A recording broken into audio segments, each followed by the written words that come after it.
Hello, everybody, Reminder. and welcome to our Duskmourn House of Horrors set review for both draft and sealed.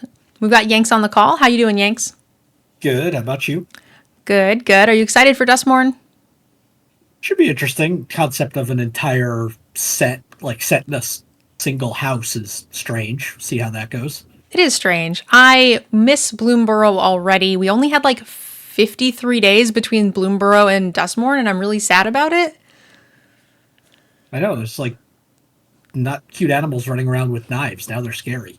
I know. I feel like I could have spent like another two sets in Bloomborough easily, but doesn't matter. Today we're going to be talking about Duskmourn, and today is our introduction to Duskmourn episode. So we'll be going over the newer mechanics, returning mechanics, and draftable archetypes, and then after that we'll start going through every single color and doing the set review, rating each card between 1 and 10 based on how we think it'll do in an average draft or sealed pool. But today we're not starting with the ratings just yet. We're going to talk about the set as a whole and what you guys can expect when you go to your pre-releases or start drafting it on Arena. So first up, we have the new mechanics. We always get those out of the way first because I know that's what you guys want to see the most. And the first one we're going to talk about is a whole new card type, and that is an enchantment called a Room. It's a split card like you see here. Now, this isn't the first time we've seen split cards, but it is the first time we've seen ones that sort of stay on the board. And similar to, what was it, Aftermath, where you could play both sides, this is similar to that, not like the regular split cards. Yeah, we've seen all sorts of different versions of split cards. The original ones from Invasion, you could only pick one or the other. Eventually, you got Fuse, where you could cast them both at the same time. You have the Aftermath, where you cast one, And then the the other. second half out of the graveyard. This is the first time we've ever seen them on permanence, though. Yeah, so the whole premise of Room is that you are going to be picking a room to cast, similar to like the original split cards where you pick a side, but then you put the room onto the battlefield as an enchantment with a room that's unlocked and a room that is locked. You can sort of denote that with a dice or something. I used a little infinite token and put the word locked on it. And then the idea is that you can open up the next room to end up eventually with both effects and not just the one. Yeah, so each side of the card is called a door, specifically.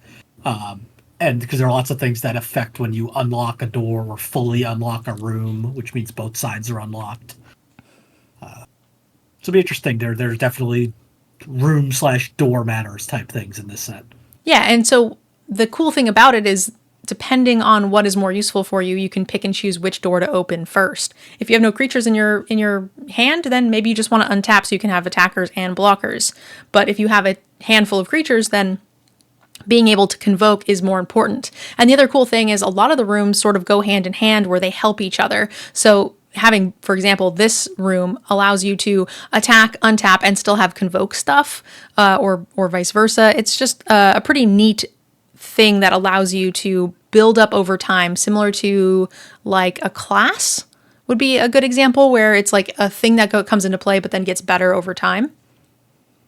Yeah, and because of that, or you choose one when you're cast, but your choice isn't done there. So in this case, if you choose Dazzling Theater when you cast it, it enters the battlefield with Dazzling Theater unlocked, and the effects, creature spells you cast have Convoke active, and then at any point at sorcery, anytime you have the ability to play a sorcery, you can then pay the mana cost of Prop Room 2 and a white and unlock that door as well. Yep, and then you end up having both abilities, and those abilities tend to play very, very well together. From what I can tell, there are rooms in every single color combination, so this is going to be a mechanic you'll see quite frequently. Definitely. All right, All next. rarities and all throughout the colors. Yeah. So next up, we have the next new mechanic. All right, Manifest Dread. Look at the top two cards of your library. Put one of them face down on the battlefield as a 2/2 creature, and then put the other into your graveyard. Turn this card face up for its mana cost if it's a creature card. So this is like Disguise. This is like a similar type mechanic. There was definitely a couple of ones in Murders that let you like disguise off the top. Yeah, so I mean, it's just a twist on Manifest itself, the mechanic from Fate Reforged. Yeah. Which Disguise would morph, Manifest, Megamorph. Just, they were all kind of in the same vein of turning something into a 2/2 creature.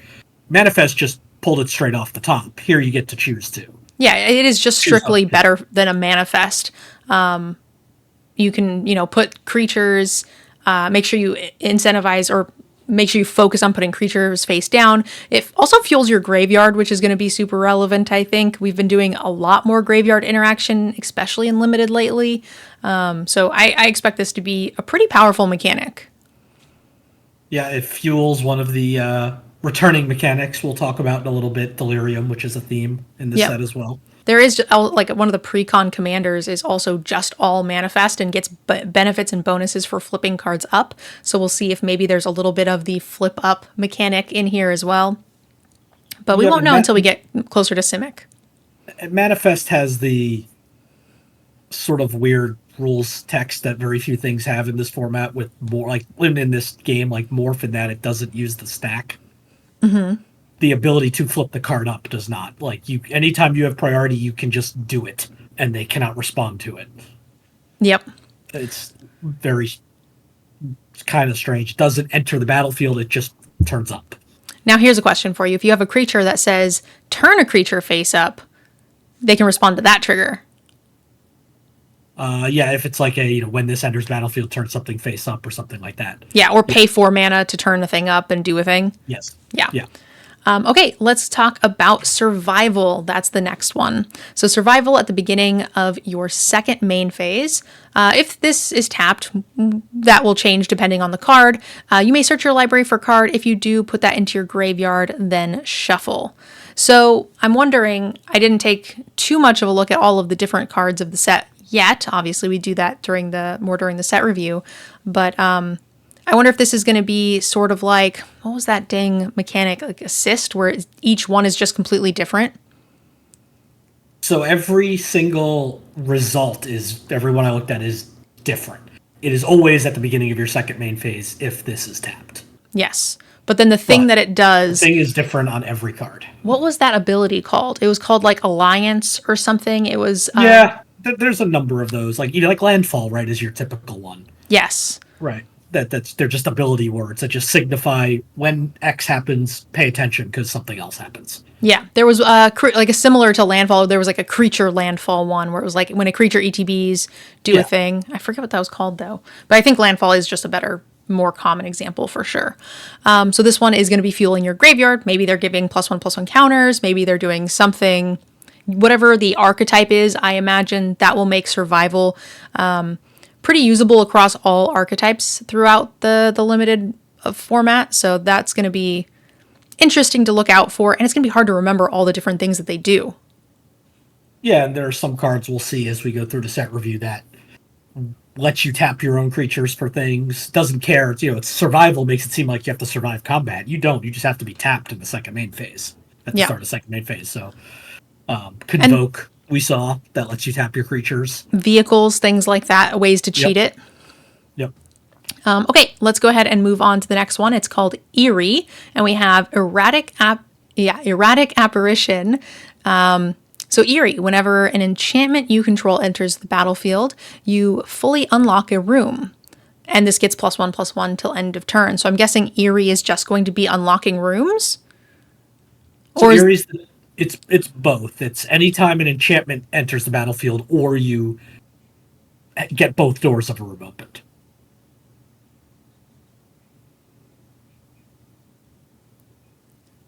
Okay.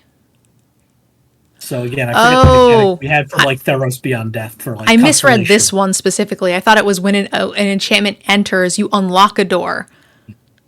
I did misread that. Okay, so Eerie triggers when those two things happen, and then similar to Landfall, something will happen. In this case, we get +1/+1 until end of turn. It could be something smaller or bigger.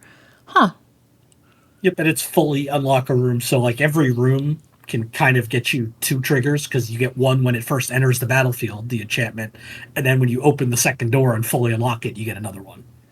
Yeah, because unlocking the door is a cast trigger. So this is actually kind of important. We didn't touch on this too much with rooms specifically. But when you cast a room, you are unlocking the initial door. But this is important because if you copy one or return it from the graveyard or do something tricky, it enters the battlefield with both rooms locked. So that is slightly annoying. I should have remembered to talk about that during the rooms category, but that matters here some. If it's there from any method other than casting. Yes. So the cast, like I said, is the thing that activates the unlock for door 1. And then if you don't do that, then you are shit out of luck, and you have to unlock them all manually. And you'll still get these triggers. It's just you don't get them right away. So cool. So this is going to trigger in 2 different ways for enchantments and or rooms. But it's kind of interesting because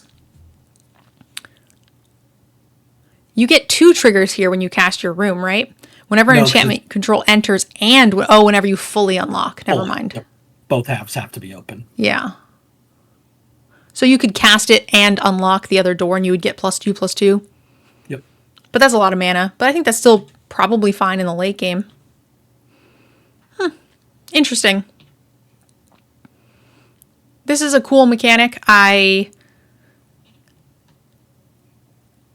think this will be tough in a lot of, this will be very, archetype specific, I'm guessing. Just because of the enchantment side might be a little hard to do, but I think that'll be a cool mechanic. Yeah, we will see there's a bunch of enchantment creatures in the set, as this next card shows. So that helps. All right, the next one is Impending. Yanks, you want to tell us about it? Yeah, so Impending is an alternate cost on a spell, and it's very similar to Suspend that first came around in, forget, it was Time Spiral Block. I don't remember if it's Time Spiral or Future Sight, but basically you can just play this card here as a 6-mana 5/5, and you get the enters battlefield trigger, and everything's normal. Or you can pay its Impending cost. In this case, it would be 2 red, the Impending 4. And if you do that, it enters the battlefield with 4 time counters on it. But it is not a creature until all the counters are removed, and you remove a counter at the beginning of each of your end steps. So it is essentially the same thing. As Suspend, you're saying? Yeah. Yeah, except it's in play instead of in exile. Yeah, and we also, I think we had time counters and stuff in the Doctor Who set, so this is sort of bringing back those time counters in a more of a mechanic way, because the time counters weren't used in this way in the Doctor Who set. So I like that we're reusing the similar counters, but having this creature interact with them in a different way. Yeah, so I guess the other difference was from Suspend is that the time counters come off in your end step instead of your upkeep. Here. It's also you could also think of this a little bit kind of like the Theros gods, where they're enchantments and they only eventually become creatures. Coming off in your end step's kind of worse. Yeah. Because, technically it becomes a creature a turn earlier, but it's at the end of the turn, so basically it lets your opponent untap and get to kill it. It doesn't happen on your turn, so you don't, brick their sorcery speed stuff. I actually think that's worse. Yeah, it's kind of a weird way to, not give it haste, almost. Yeah. Okay, so what do you think of this mechanic overall? Seems pretty lackluster. It's, fine. Yeah, it's only on a cycle of these overlords, these mythics, so it's not something you're going to see a ton, but it is something new, so I figured we needed to talk about it. Yeah. All right, now we have returning mechanics, and there's not very many. There's only 3. We talked a little bit about it when we were looking at the room, and that's Convoke. So that is just the idea that you can tap creatures to reduce the mana cost of other things.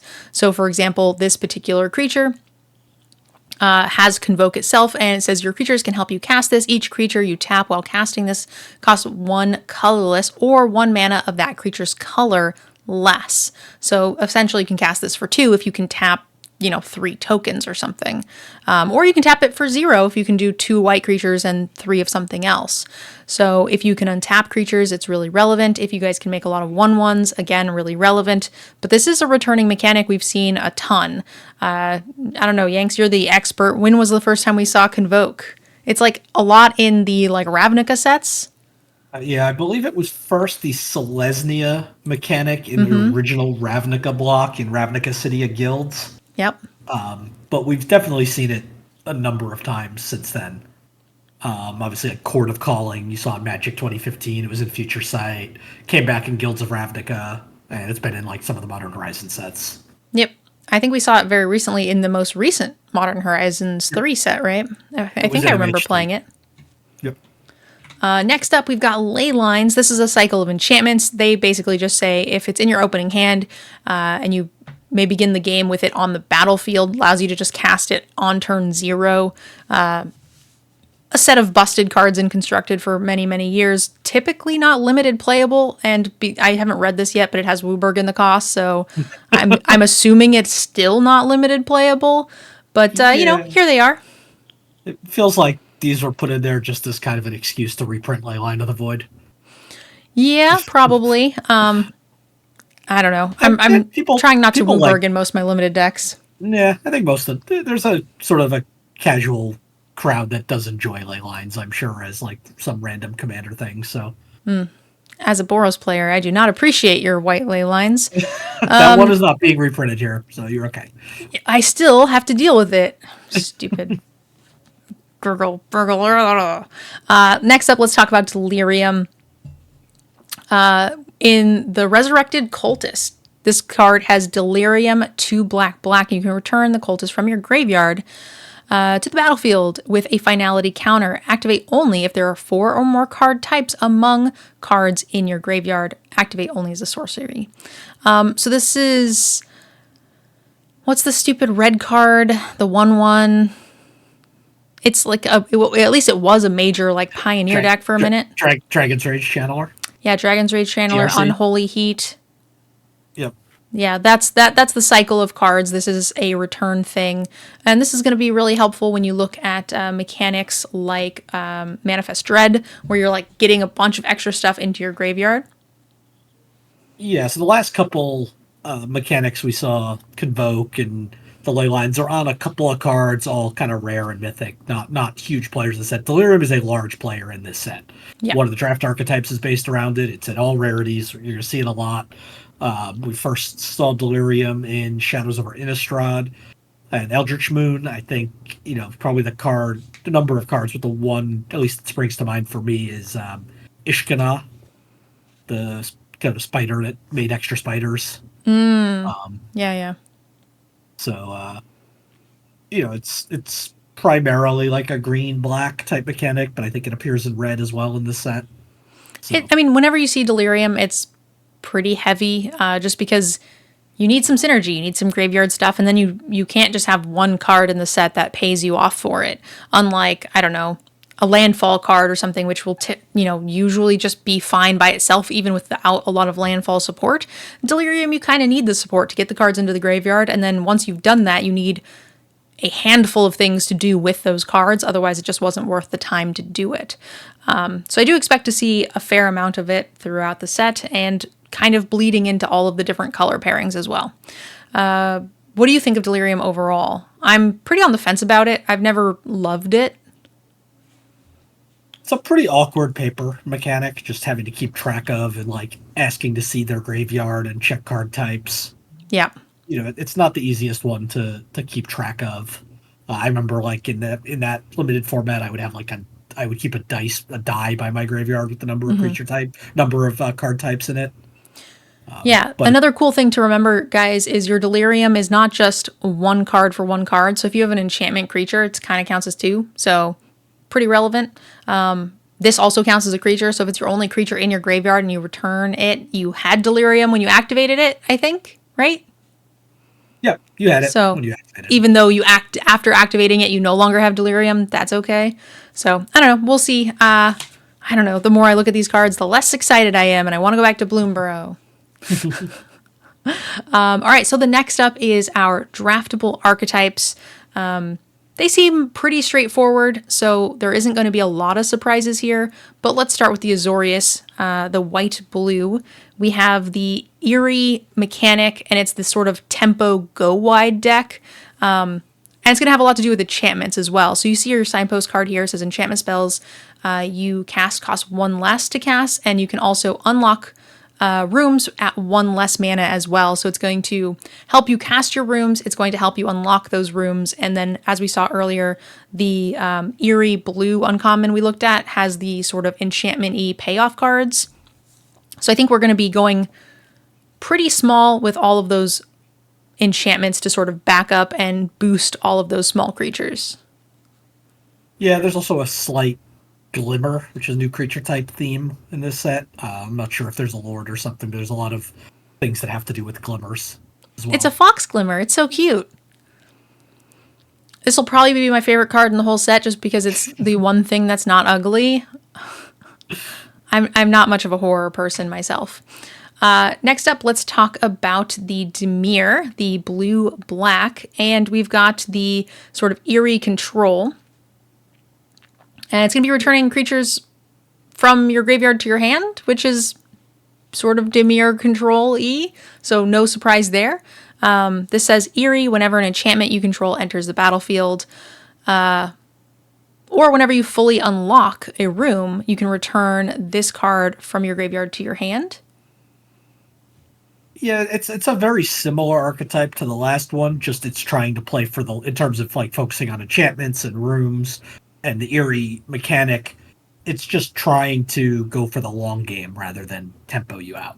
Yeah, it's interesting that the Azorius and the Demir both deal a lot with enchantments, so there's a lot of overlap there. The only difference is that one is those triggers are getting you stuff from your graveyard, incentivizing you to fuel your graveyard, and then this one is just kind of helping you get a critical mass of those out and into play. Okay, next up we've got the Rakdos, the black-red. We're looking at, oh my goodness, this one says enchantment or creatures. So you can pay 2, sacrifice another creature or an enchantment, and you do a thing. At the beginning of your end step, if you sacrificed one or more permanents, this turn it deals that much damage to any target.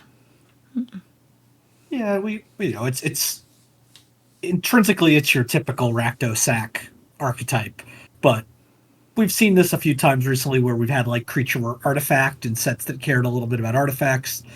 This time we've got creature or enchantment instead because we've got a lot of enchantment creatures and rooms and stuff floating around.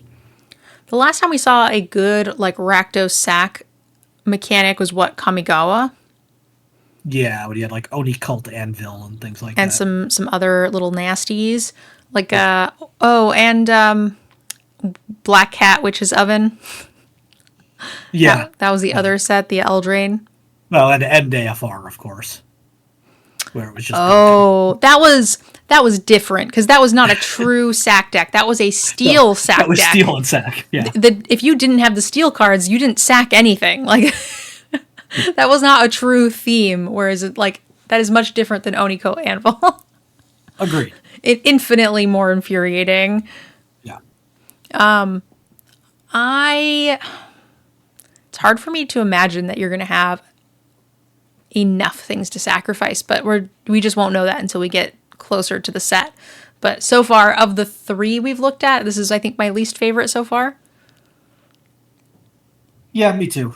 But there's a lot of just stray enchantments in this set that will help fuel that.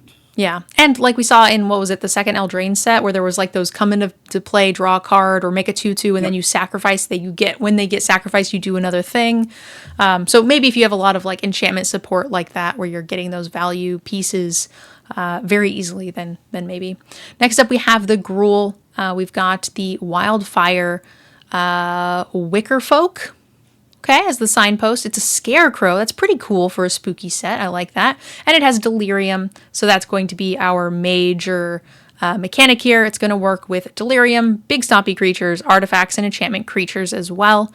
What was the scarecrow? I'm complete tangent. Ignore me. It's interesting to see Delirium in Gruul. Right? Like, that's not where I expected to see a Delirium theme. Yeah, they kind of turned Delirium away from just a Golgari thing into, like, a Jund thing in this set, because we'll see the black-green archetype, which is where you'd expect Delirium to have it as well. Here, they're just taking the typical Gruul Smash Stompy deck and adding a little bit of Delirium, and the fact that you already have they already want a bunch of enchantment creatures in this set for all the Eerie stuff. Set. Having enchantment creatures makes it easier to get Delirium because creatures go to the graveyard, and now you've got 2 types instead of 1. Yeah, and artifact creatures as well. Yep. Because it is oftentimes hard to get playable limited artifacts, but when they're creatures, they're free. Exactly. We like free. Okay, next up we have Selesnya. That's the green-white, and that's going to deal with survival, equipment sub-theme potentially, and that is the Shrewd Storyteller is going to be your signpost. At the beginning of your second main phase, if this is tapped, you put a +1/+1 counter onto target creature. So is there not a +1/+1 counter theme as well, with this being the signpost card? Not particularly. So that each color pair kind of has two uncommons, and this one the other one is an equipment, which is why I put there's an equipment sub theme. It's literally just called baseball bat.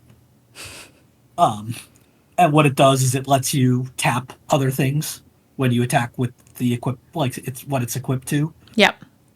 So this is kind of that in combination, that sort of thing. I imagine green and white will be filled with those things in association with survival stuff. Is just kind of it's all about kind of cheating your tap things and getting benefits for it. I'm surprised if you have one of the signposts being an equipment and one of them being a +1/+1 counter generator. I'm surprised we don't have what's the mechanic? The not altered, but the modified. Yeah. So I feel like this would be a good modified signpost, but maybe that's just not where they wanted to go here. That's fair, I guess. That doesn't really make sense in a spoopy set. Yeah. Next up, we have the Orzoff, one of my favorite color combinations. We have the Reanimator and ETB triggers, two things that Orzoff are pretty much known for. And we have the Rite of the Moth is the signpost. Return target creature card from your graveyard to the battlefield with a finality counter on it. And this has flashback. So you can do that multiple times, which is really nice. Finality counters kind of hurt your Delirium, but that's not too bad because it's just creatures. So it's fine. It's probably a little too slow. This doesn't seem fantastic to me. No, and then the other one card that like black uncommon is a 7 mana 5/5, but it has like a ETB drain 2 draw card. Like it's the sort of thing you want to manifest dread or mill into your graveyard and then return with this. You don't often see a limited archetype that's like really Reanimator. So it's interesting that that's what they're going for here. This just feels too slow to me. So also, and this is rare, but I'm not excited for this form or for this archetype. It's uncommon. What did I say? Rare.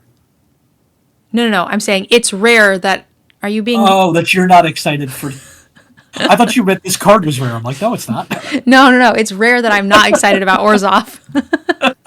I was like, wait, did I actually say something weird? No. Yeah, I'm always very excited for Orzoff, and I think this is the first time I've not been. Okay, is it? Is it a rare, Yanks? Is it not a rare? But what is interesting at this is a very strange archetype for is it? Is it? I'm just used to like, okay, it's time for our set review. Is it's going to be spells, matter, blah, blah, blah. It's all about rooms. Which is weird because we've seen two other archetypes, both in blue, in fairness, that deal with rooms. So I expect to see oodles and oodles of them. If they can justify making each color pairing of blue care about rooms, there better be a crap ton of rooms in blue. Well, let's not be too hasty. They have to make Simic be terrible, so it won't be that. But I mean, we don't know if rooms are going to be good. No, true. I mean, blue is one of the worst colors in Bloomburrow, so. By one of it just was the worst. Yeah. Trying to think. I also really didn't care much for red. So it was just the worst, but I do think blue is significantly worse than red. So yeah, I agree. So we care a lot about rooms here. And that's it. This signpost is a 2/2 with Vigilance. Sacrifice a room. It's going to deal 2 damage to each opponent, and you're going to draw a card. So that's kind of nice. If your room has like some sort of effect that you no longer need, that could be really cool. And then you can cycle those away and draw some new cards. Yeah, there are 3 multicolor rooms in the set, 2 of which are half red, half blue. The other one is half blue, half white. Okay. Next up, oh, this is kind of cute. I'm not going to lie. We have the Golgari signpost with the Brood Spinner, 2 mana for a 2/3 with reach. When it enters, you get to surveil, put some cards in your graveyard, and fuel the Delirium. And for 6, you can sacrifice it, create a number of 1/1 black and green insect creature tokens with flying equal to the number of card types among cards in your graveyard. It's going to be hard for that to be too big, but it is nice to have that in your back pocket. So this cares a lot about the Delirium grind and sort of like swarming synergies.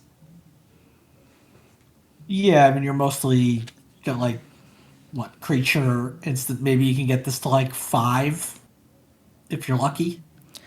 That seems hard, but also you're doing it for 6. Honestly, a 2 mana 2/3 with reach is just good, so I don't really care. It's just an extra.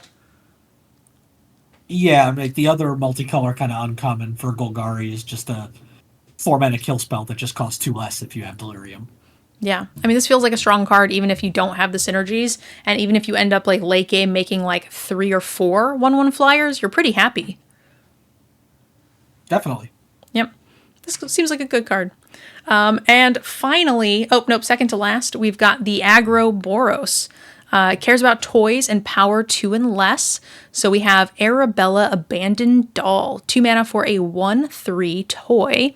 It's a legendary artifact, and whenever it attacks, it deals X damage to each opponent and you gain X life, where X is the number of creatures you control with power 2 or less. That seems incredibly strong, and you'll want some good combat tricks with this, but that seems very, very cool. You just get to lightning helix your opponent every time you attack. I would never have thought coming into this set that Boros would be the creepiest color pair, but it is absolutely the creepiest color pair. Because the dolls? The dolls and clowns and toys, it's just very, very creepy. I would have thought, so if I had to guess where clowns would be in this, I would say, I would have guessed Boros or Golgari. But I think I would have guessed Boros first. Because it just makes sense. Clowns don't make sense ever. They should stay far away from everything. Someone said clowns seem very Rakdos. That's true. They do have like jesters in Rakdos sometimes. So that kind of makes sense. I was thinking like clowns with the white suits and like the red nose. So they're like very Boros-y colors with like the big red wigs. And then they're usually doing like like on a tricycle or whatever, on like a unicycle. Like I feel like that would be sort of like circusy, gives me Boros vibes. I don't know, maybe that's just me. I probably didn't need to do the song for you, but just a little bonus. Why not? Strong, right? I think this feels really strong. This card is, yeah. I think I want to draft like 6 of these and just like helix my opponent to death. A couple of like one drop, 2 drop combat tricks, and you're made. Yeah, and then have nightmares for the rest of your life. Yeah. And finally, we have Simic. So this is going to be the Manifest Dread archetype. In fact, there's an entire commander precon built around this archetype. At the beginning of your end step, you may draw a card. If you do, discard a card unless a permanent entered the battlefield face down under your control this turn. Or you turned a permanent face up. Okay, so that is the other side of this. So you can one turn make a manifest. The next turn, if you turn it up as a creature and go on and do that over and over again. But even if you don't, you still get the like loot ability. So this seems pretty powerful. 2 mana for a 2/3. Yeah, it seems like a really good card, and there's it's got a coherent theme, Simic, which is sometimes it struggles with. So it's just they took an entire mechanic and just said, here you go.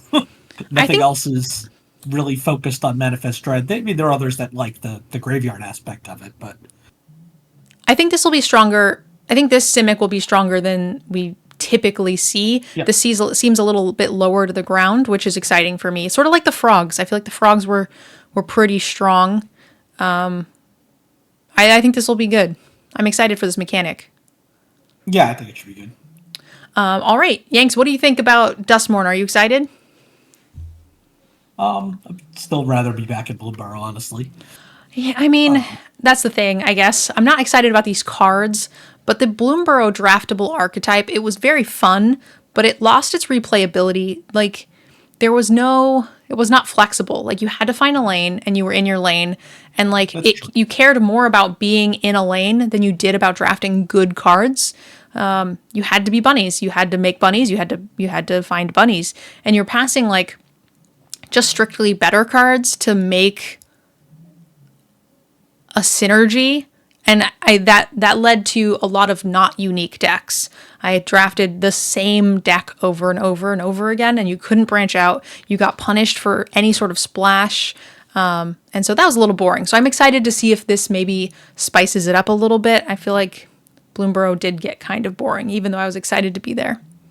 Yeah, that's really something they've never quite figured out, is how to make a typal set that doesn't do exactly what you just said.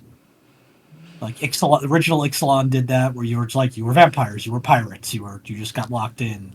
I felt like this one felt more boring to me than Ixalan, though. Like the original one back with dinos, like the very first time. I don't know. I don't really remember. That was a horrendous draft archetype. I don't remember. It got good when you added Rivals of Ixalan and you did 2 and 1, but that's probably what I'm thinking, or the most recent like sort of like revamp of it. But it felt too on rails. Like the most important thing was find your lane and stick in your lane, and you couldn't explore, you couldn't try new things, and that made me a little sad. For those of you guys in the comments, let me know what you guys think of Duskmourn. Are you excited about it, or would you rather stay in Bloomburrow? I hope you guys enjoyed our introduction to the Duskmourn set, and we will be posting all of our limited set reviews right now. Thank you guys so much for watching, and we'll see you guys in the next one. Bye!